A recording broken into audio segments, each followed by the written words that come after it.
పని చెయ్యి అని చెప్పినప్పుడు దాంట్లో సమస్యలు లేవు అని ఉండవు అని చెప్పడానికి ఏం లేదు. నిన్ను పరీక్షించవచ్చు, లేదంటే ఈ లోకములో ఉన్నప్పుడు ఎదురు రావచ్చు సమస్యలు.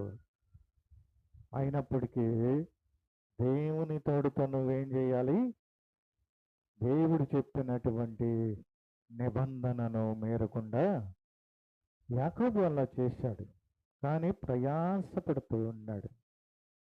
అన్ని అడ్డంకులు పెట్టుతూ ఉన్నప్పటికీ కూడా, ఇదివరకు నీ ఇంటిలో 20 ఏండ్లు ఉంటిని అని చెప్తూ పెళ్లి చేసుకుని, నా తండ్రి దేవుడు అబ్రహాము దేవుడు ఇస్సాకు దేవుడు భయపడి దేవుడు నాకు తోడై ఉండని ఎడల నిశ్చయముగా నీవు నన్ను ఒట్టి చేతులతోనే, ఇంకా నయ్యం నువ్వు ఒట్టి చేతులతో పంపేవాడివి, దేవుడు నీకు చూపించాడు, అయ్యో నువ్వు యాకోబు జోలికి వెళ్ళొద్దు, యాకోబుని ఏమనొద్దు అని చెప్పాడు రాత్రి.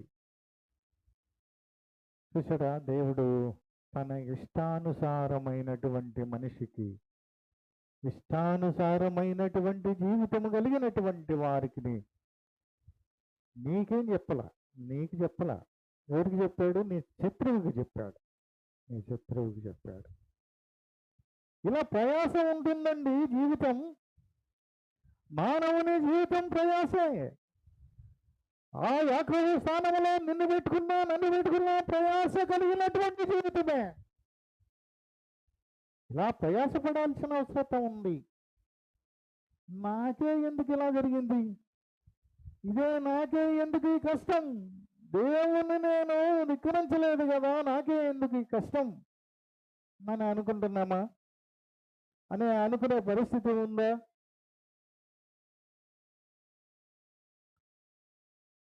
ఇప్పుడు దేవుని మాట కొన్ని సార్లు దేవుని మాట వినకపోతే ప్రయాసపడాల్సి వస్తుంది. దేవుని చెప్పింది, ఇప్పుడు ఆదాము అవ్వ దేవుని మాట విన్నారా?